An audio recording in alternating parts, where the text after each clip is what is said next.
What is up, everyone, and welcome to the Optimus Fantasy Football channel. We are here to give you the best plays for this Week 3 NFL DFS slate. I am joined by my co-host, the moneymaker, the one and only Mr. Mike Reedy. Mike, how are we doing this week heading towards Week 3 of NFL action? Good, excited. We actually know some stuff now, right? It's a small sample size of 2 weeks, but it's something. Where the first week it's kind of like just go solid players that you know and hope for the best. Some of those solid players didn't deliver. We probably won't be talking about those past performers today, but we know what's going on a little bit more. We know what defenses defend well and don't defend well to some extent, right? We'll know even more after week 3. So I'm excited about it. This is when I start getting really good at my own cash and tournament plays because we know so much more. And some people don't pay attention to that stuff. Well, it's true. And we talked about it in our week 1 show where this is a week where we just weren't going to know what was going on in week 1. We're taking a lot of stabs, guesses, things maybe we had seen or heard heading into the season out of camp. But now, like you said, we do have some actual data. Let's get into it with that data, Mike. And let's start with quarterbacks. Your first pick on this list I want to talk about is Dak Prescott up against the Chicago Bears. $5,900 on DraftKings, $7,300 on FanDuel. The Chicago defense hasn't been great. Dak Prescott just seems like a solid play this week here. Well, he had a big game last week when we both said they'll pass a lot against the Giants, right? Because you can, and they did, right? So we had that 361 yards and 2 touchdowns. And then this Bears defense just got completely obliterated by Jared Goff last week in that with that 5 touchdown game. So I think we're going to see Dak pass the ball a lot more because again, against the Bears, guess what you can do? They kind of pass funnel. So we're going to see him funnel some passes out there. So I like him. I like CD Lamb too, by the way. It should be a high scoring game, and I like that. That's Yeah, beautiful. it really should be a high scoring game. And, I like what we've seen out of Dak. I was a little bit lower on him than I think a lot of people were heading into this season, but it appears the addition of George Pickens has helped. And Javonte Williams playing out of his mind, which is someone we'll talk about a little bit later here, is also really helping Dak. So I love this play. Now, your second quarterback on the other side of this matchup, Caleb Williams against his Cowboys defense. $5,600 on DraftKings, $7,100 on FanDuel, Mike. What is it about Caleb Williams heading into this matchup that you love? Well, one thing I love is that the Dallas defense is horrible, and you can throw against them as well, right? Like Russell Wilson looked like the old Russell Wilson last week against them. Caleb's been really solid. He has 2 touchdowns in each of the first 2 games, so I think you can expect that from him. I think we should expect for him to be solid, although I don't expect him to be like some super rock star. Um, the knock on him was that he looks great the first couple of drives because that's a scripted plays, and then when they have to adjust during the game, Caleb seems to fall off. It's a true knock. We saw it the first 2 weeks. It may continue, but expect him to have a very good first quarter, maybe first half, with some good drives, some deep balls to Roma Donze. I think he'll hit that mark of like 250 yards and 2 touchdowns again this week easily against Dallas. Oh, I So I think he like. definitely should. Cool. This is a week with Caleb Williams where I feel like this is kind of one of those like build some confidence weeks against a defense that you can build some confidence for the second year quarterback. I love this play a lot, Mike. Now, the last one here, Drake May, the second year quarterback in New England, up against the Pittsburgh Steelers at home. $5,300 on DraftKings, $7,300 on FanDuel. The Patriots quarterback is the inexpensive option here. What do you like about Drake May this week? He's the overall QB6 right now in like standard fantasy leagues, which is something people were probably surprised by. I'm not. I expect him to take a step forward, at least in production, if not in wins, right? He has 4 touchdowns on the season. He got 3 last week. They're playing the Steelers. The Steelers have given up multiple touchdowns in every game this season. It just sets up nice for Drake May to have another. We're talking 250 something yards and multiple touchdown game, and he should do that easily against the Steelers defense. It is not a steel curtain anymore. No, no, it hasn't been a steel curtain in a few seasons, Mike. And this is a defense I think that we should be attacking in DFS. And as much as I wasn't that high on Drake May, he is playing a lot better than expected in this offense of nobodies almost, outside of Stephon Diggs, who hasn't done anything this season, really, at all. I Mhm. like this play this week against Pittsburgh. It hurts my heart that my defense is bad over there in Pittsburgh, but it is, and this is a good play this week. I'm going to get through mine here real quick. There are a couple obvious plays here. Baker Mayfield against the New York Jets. Mike, he has been so good this season, and he I has love him. so many weapons. $6,600 on DraftKings, $7,900 on FanDuel. Against this Jet defense, it just feels like a smash play. It is. They made Aaron Yeah. Rodgers look like a stud again. I really thought he was gonna produce. That offense was clicking on all cylinders, and, you know, I Yeah. think that's Baker's offense is always clicking on all cylinders, so it should be a great game for him. Yeah, yeah. This team's looking really good. I'm a big fan of what Tampa Bay is doing right now. Michael Penix of the Atlanta Falcons up against the Carolina Panthers in Carolina this week. This is a play for me, Mike, where he's $5,600 on DraftKings, $6,800 on FanDuel. I don't love Michael Penix, but this is against the Carolina defense, and it's an option to pay down on a quarterback. Maybe you stack him with a guy like Drake London, and then you can spend up at some other positions this week. I was gonna say it is Carolina, and Carolina is a team we will pick on, right? Yep. So, yeah, Yep. I like I'm not season long. I'm not a big believer in Michael Penix, but I'm this not week I am definitely. Now, my last one is Mac Jones, and this is with the I caveat love of Brock Purdy doesn't play. It's sounding more and more as we get closer to the weekend that Brock Purdy will not play. Mac Jones, $5,000 on DraftKings, $6,700 on FanDuel, and San Francisco's up against division rival Arizona. This isn't a good Cardinals defense. This isn't a good Cardinals team. I like Mac Jones at this price, at this position right now. He had 3 touchdowns last week. He was great last year playing for the Jaguars. I think he played better than Trevor Lawrence did. Personally, I think he did. I like Mac Jones. I'm a Mac Jones guy. Um, I love this play. I have this play in lineups. I like that play. I I said it last week. I'm going to say it again this week. If he's starting, he's playable in all formats of fantasy. 1 QB, 2 QB, I don't care, because I swear this is a guy that Kyle Shanahan wanted until he got shamed into Trey Lance, and he's perfect for this system. He's just Brock Purdy light, Mike. I mean, that's really all he is. Same skill set. They're the same quarterback, in my But opinion. I've been saying this since I've been a fantasy analyst.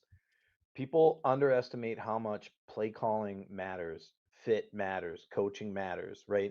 If a guy isn't in the right spot and the coach says, I have a system, he's looking for a guy for his system usually. Everybody's a system QB when you really want to look at it that way. Mac fits what they want to do as good as Brock does. It's beautiful for them. It's not that big of a change. No, it's really not that big of a change.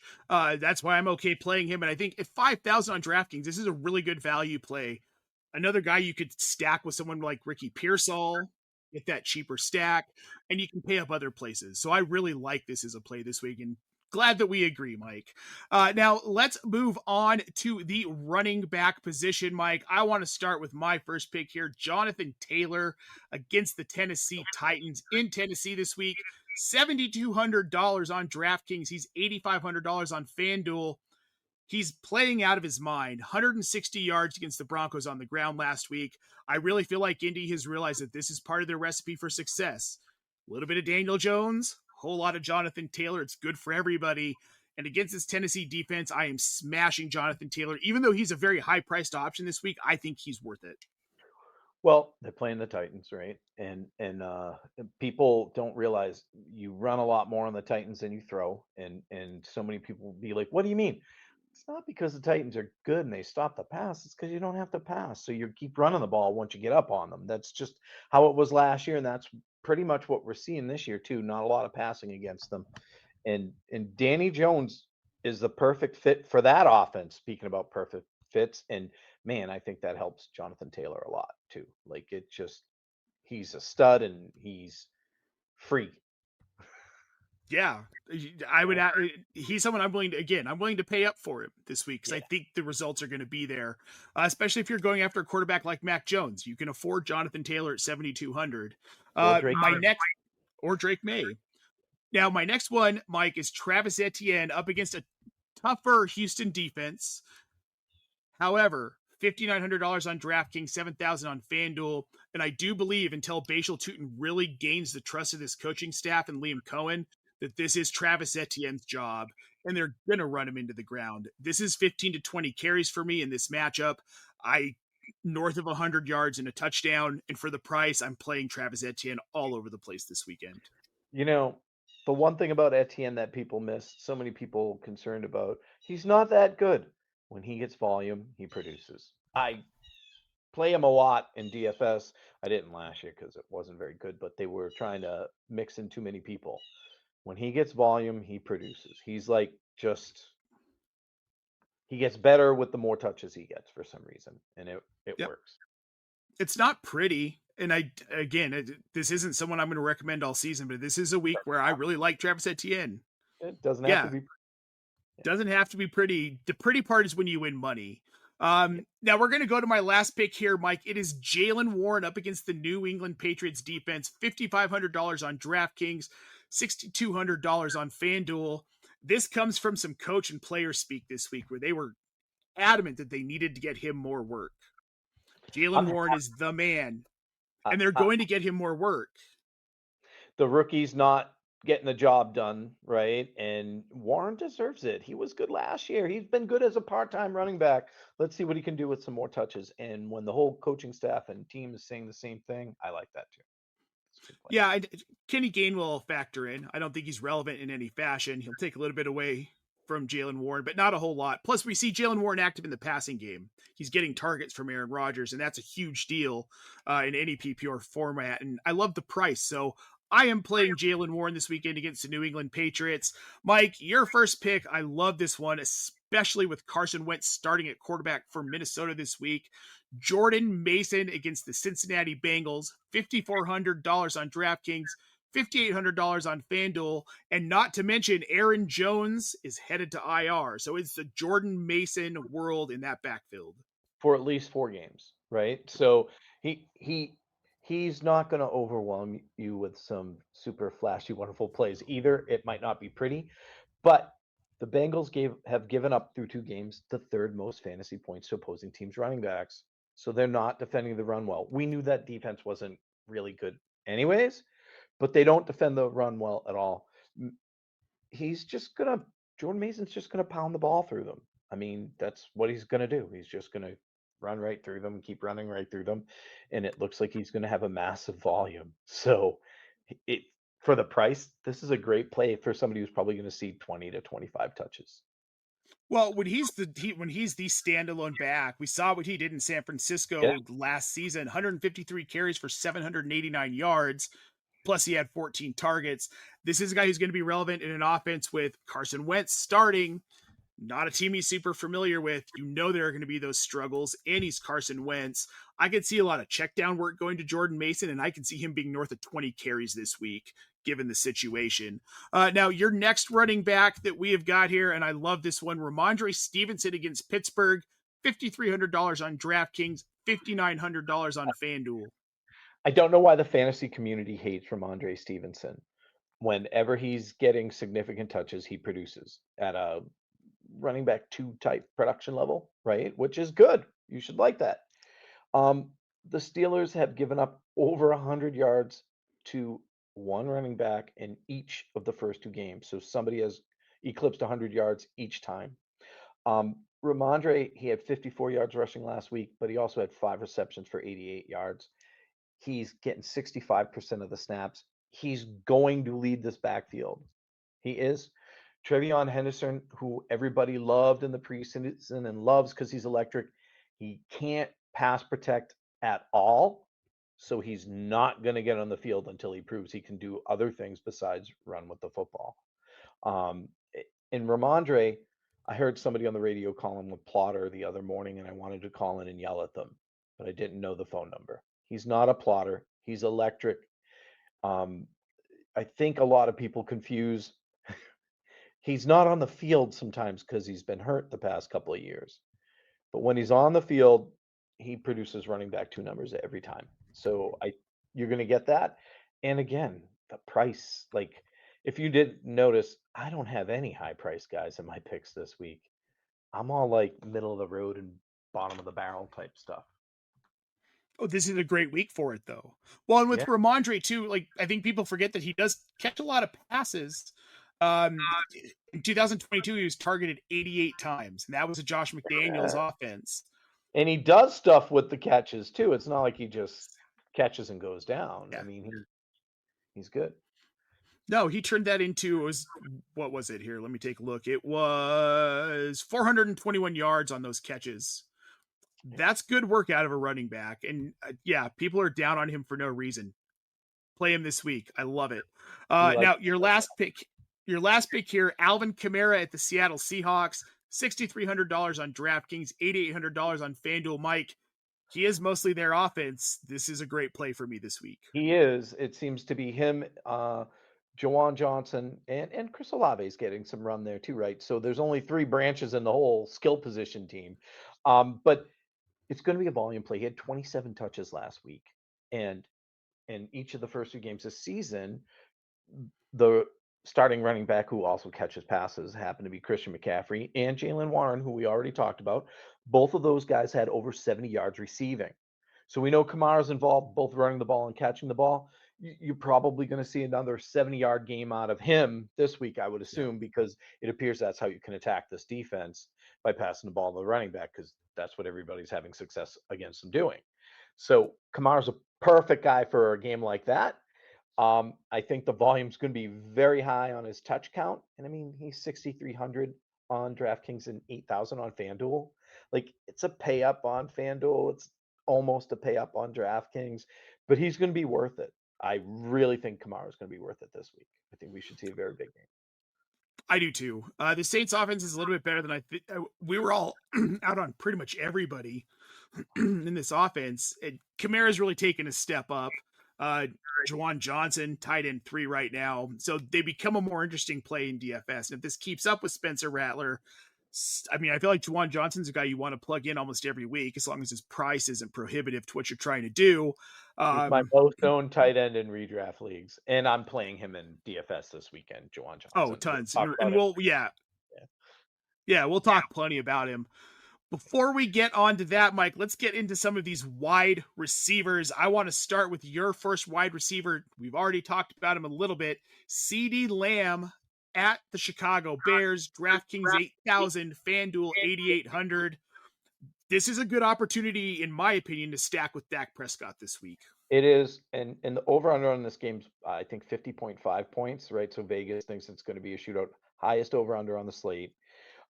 He has 24 targets, 16 receptions, 222 yards over the first 2 games. He still doesn't have a touchdown, but the volume is just massive. And Dak, this is what people were hoping for, where they said that when in redraft, when they wanted to take him with the number 1 pick, and he is going to have that kind of volume that's going to make him like the overall wide receiver 1 for the season. He needs some touchdowns. He hasn't had one yet. So naturally, regression to the mean says he's probably due. This is a good week for it against the Bears. They've given up some deep touchdowns. He's pricey, but when you're paying down at these other places, the 8,000 on DraftKings, 8,800 on FanDuel, right? And the Bears have given up 5 touchdowns to wide receivers this season. So this is a week to pay up for CeeDee Lamb. No, it is 100% a week to pay up. I think this is a smash play, and stack him with Dak Prescott. I think that's a really solid move that could help you win at least some contests. Now, the next player here on the other side of this game, again, Romo Dunze up against the Dallas Cowboys, $5,300 on DraftKings, $6,400 on FanDuel for the wide receiver 1 in Chicago, and the overall PPR wide receiver 4 right now in fantasy. He's got 29% target share here. We didn't talk about CeeDee Lamb's target share, but it's obnoxiously high as well. Yep.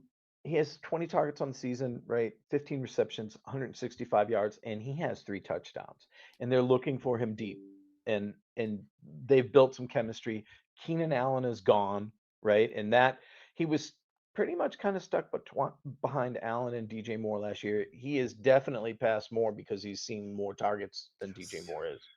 I really like it. What I wrote about him was Romo Duns goes cowgirl on the Cowboys, and it's more fun than you can imagine.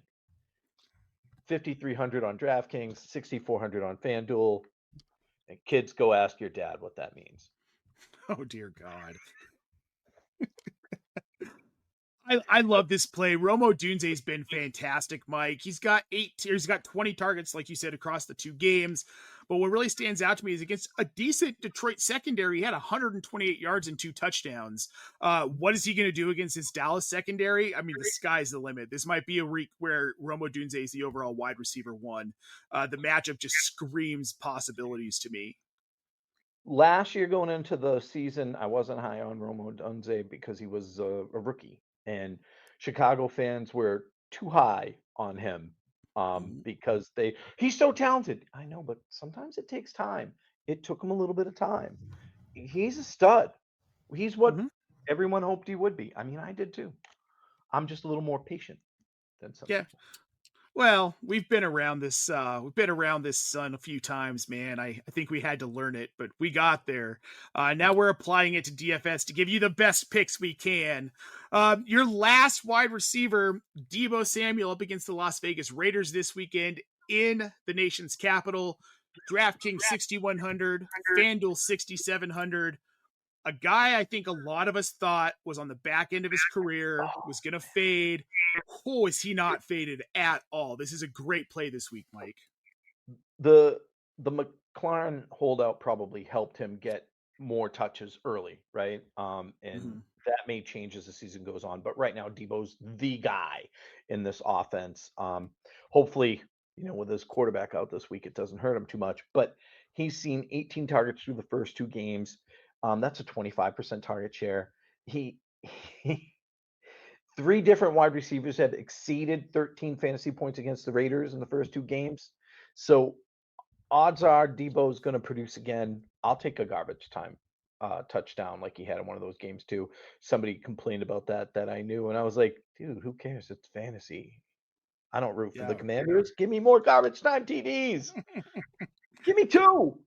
But Right. Well, the thing is, with a guy like Deebo, that's exactly who you want your backup quarterback relying on. He's a reliable receiver who can get yards after the catch. You don't have to go downfield to get some of those chunk plays with Deebo. You can do it with screens. You can do it with slants. You can do it with drag routes with a guy like Deebo, he'll run right? people over. Yeah, because he's a monster. Exactly.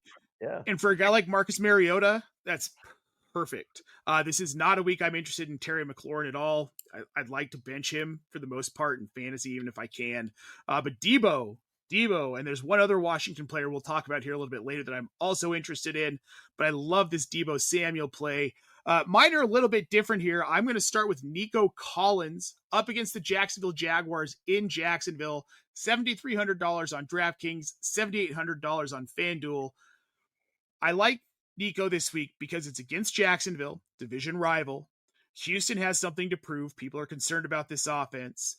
It's a weak defense. And Nico Collins, I mean, week 1 was 5 fantasy points, 5 targets, 3 catches. Last week was better with the 9 targets, only converted that into 3 catches and a touchdown.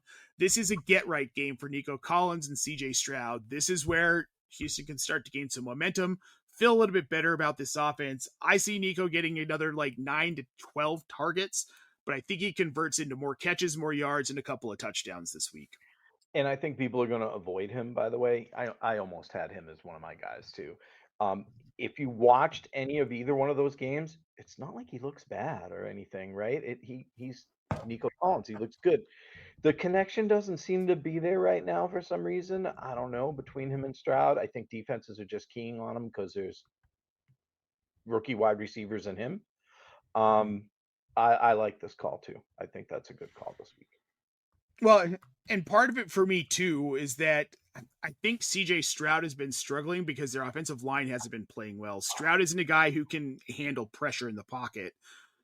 Jacksonville can't get pressure in the pocket. Their offensive line doesn't need to be stellar this week to keep CJ Stroud fairly safe. They're probably going to be ahead in this game. Nico probably gets work earlier on. Then they probably shift to the running game in the second half. But what he'll do in the first half is enough for me to want to roster him. And especially because he's not going to be chalk this week. Like you're saying, a lot of people are scared off of Nico. So if he does have a blow-up game, that's going to separate you in a lot of these lineups where people just simply don't have him. Another guy I think might separate you, though, Mike, T. Higgins of the Cincinnati Bengals at the Minnesota Vikings. $6,100 on DraftKings, $7,200 on FanDuel. This is another situation where I think people are going to be somewhat scared off because we've got Jake Browning now starting. So fun fact to unscare you off of T. Higgins. Here's the thing. He was more efficient than Jamar Chase when Jake Browning was the starter in 2023. Okay. I hope T. so. Higgins got a bump in production with Jake Browning in 2023. If he doesn't see that bump in production, I don't think his production changes.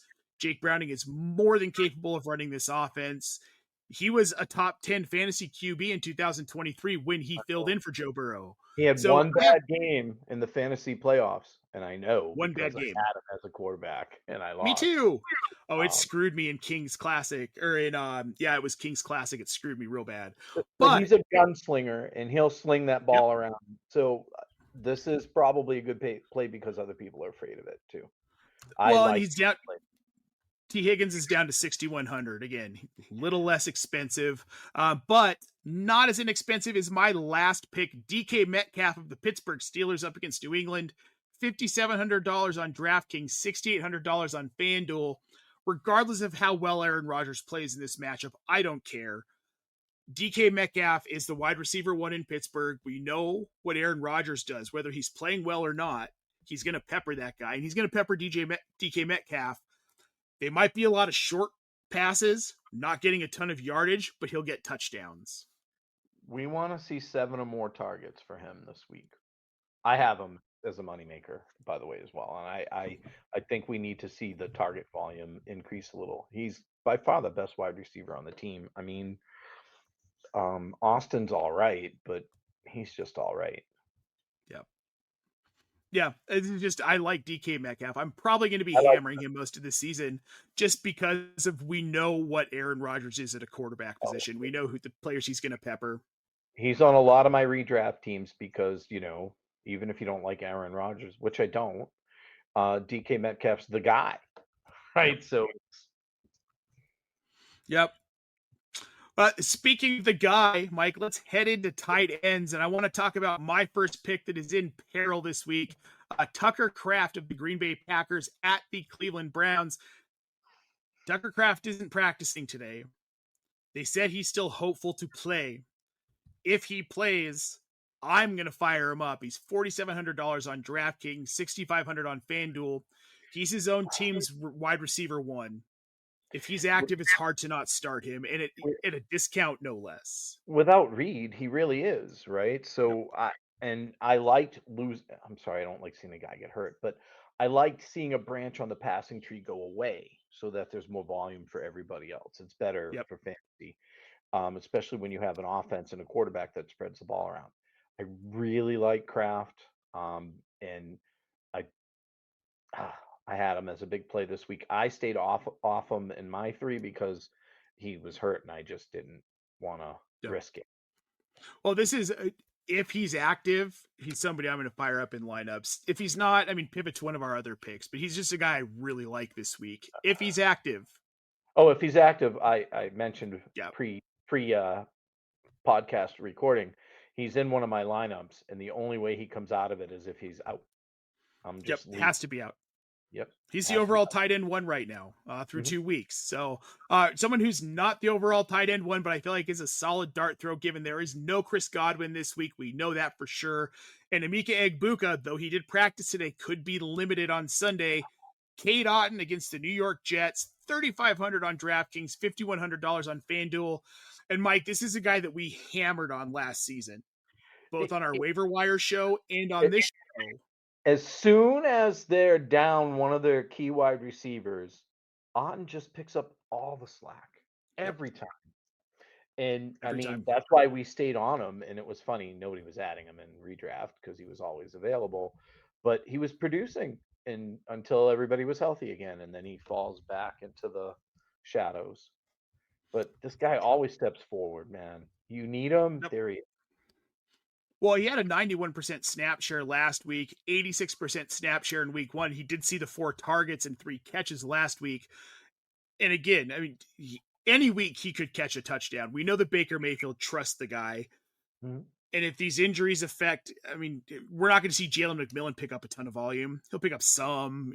Fantasy relevancy is up in Miller, the air if there's no Miller's Amika. only good for 2 or 3 targets a game as well, right? So Exactly. it is they are who they are. Yeah. Yep, it floats to Kate Otten in Tampa Bay. Now the last one, Jake Tongas against the Arizona Cardinals. This is just one of those. I feel like if you have an opportunity to pay up other places and you can pay down somewhere and pray for a touchdown from Tongas, it's a play I don't hate. It's risky, but if If it pays off, you win. And if you I want mean, really, the stab in the dark here is one of those 2 Niners tight ends will probably score a touchdown. The yep.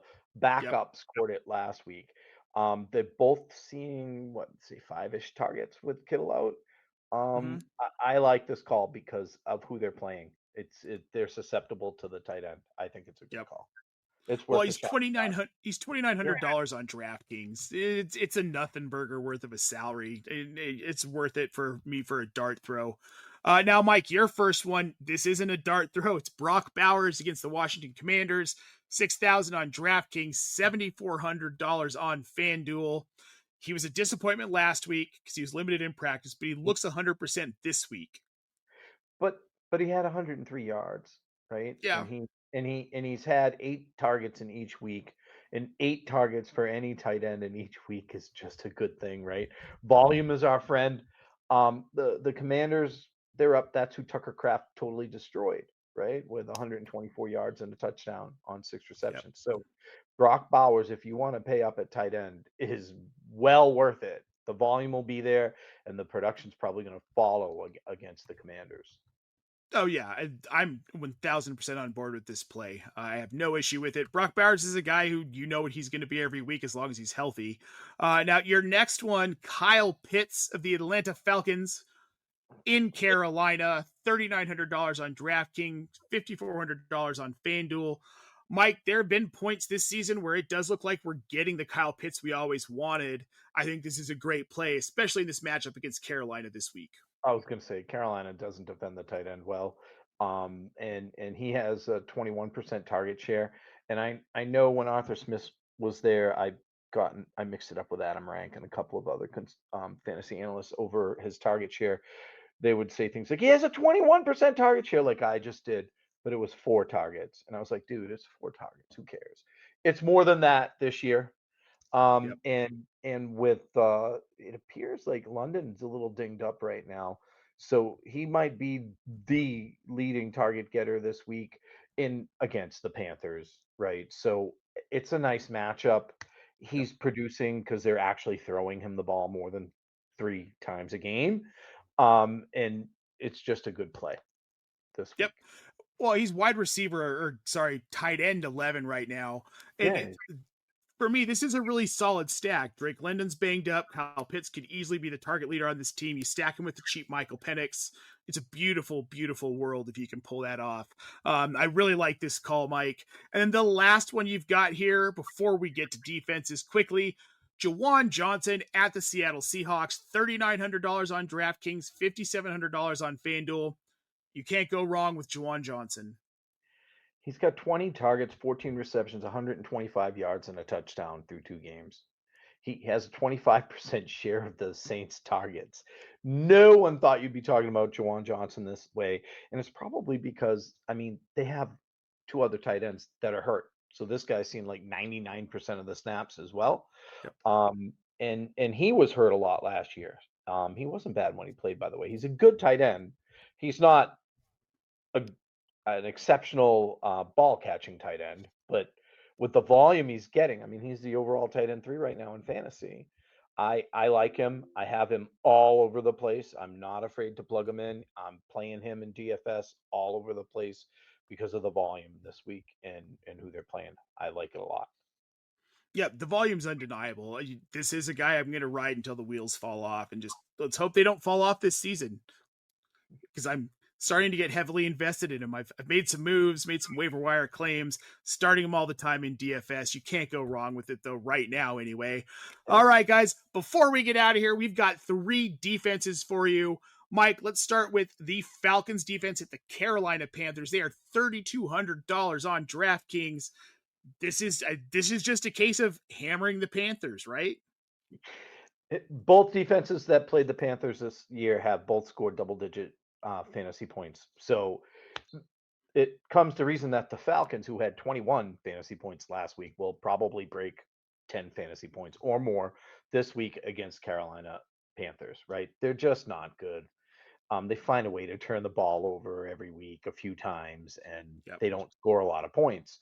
So for 3,200 on DraftKings and 3,800 on FanDuel, I like the Falcons a lot this week, like an awful lot. I do too. And this might be one of those plays that is a little bit chalk because I think a lot of people are thinking similarly, especially the real educated players, but that's okay. This is somewhere where I'm okay being chalk because you're not going to find a defense that's likely to outscore the Falcons in this matchup. I want those points along with everybody else. I can differentiate in other ways. But that said, the Colts at the Tennessee Titans, $3,300 on DraftKings, not a bad play. That's a good play too, right? So the big thing here is the Titans give up the most sacks in the NFL, 5.5 sacks per game. And the Colts have 11 sacks on the season. So, the stars align. We should see 5 or 6 sacks, I would think, by the Colts this week against the Titans. That alone will probably put you over 10 points, right? Yep. And the Titans also aren't going to score a lot of points. So the Colts defense has actually been really good. And I don't think people realize it because a lot of the defenses haven't scored very many fantasy points this year. So people think they stink. But no, they're pretty good. They just haven't run up the score on anybody yet. This could be the week the Yet. Colts runs it up. I think this could be the week. The thing is that Cam Ward's been fine, but you can see defense is rattling him. Now, our last pick here is the Bengals at the Minnesota Vikings with Carson Wentz at the helm in Minnesota. For me, this is a fantastic play. $2,400 on DraftKings as well, so you can pay way down. There's one fear here. So right now, the Vikings give up the most fantasy points to opposing teams' defenses. They've given up the most. JJ McCarthy's not playing. So if Carson Wentz protects the ball better, it'll be disappointing. But they're priced so cheap. Like, you really want to go low? The odds are the Bengals, who are not a good defense, is going to get they'll get a couple of sacks, an interception, and maybe a fumble recovery or something, because the Vikings have been very sloppy through 2 games. Yep. Yeah, they've been very sloppy. Very sloppy. Somebody on this show is not surprised one bit with the sloppiness. And I think it does get worse this week with Carson Wentz. Again, he's a serviceable quarterback, but he's going to make mistakes. It's why he's not a starter anywhere else in this league after going, 13-3 in his rookie season before he got hurt. Ceding the Super Bowl to Nick Foles, of course. We all remember. How could you forget? But that's who Carson Wentz is. And yeah, he'll be fine for Justin Jefferson. He'll be fine for maybe Adam Thielen, I think, probably sees a little bit of bump this week. But he's going to throw a couple of picks. He's going to make a dumb decision and fumble in the pocket. And the Bengals defense, as we said, they're not good, but they're still an NFL defense, right? So when you're as sloppy as the Vikings have been, they're going to score fantasy points on you. It's just how it is. Yep, exactly. All right, guys, that does us for us here on the Optimus Fantasy DFS show. It's been a pleasure giving you our best picks. Please make sure you like this video, subscribe to this channel. We'll be back here every Friday with our picks throughout the season, even through the playoffs, because DFS doesn't stop when the regular season does, folks. Make sure you check out our site, optimusfantasy.com, plus tools.optimusfantasy.com. All the data that we used today came from right there. It's all the advanced stats you need to build winning lineups, guys. For Mike Greedy, I am Nate Palvo. Thank you so much for tuning in, and we will see y'all next week.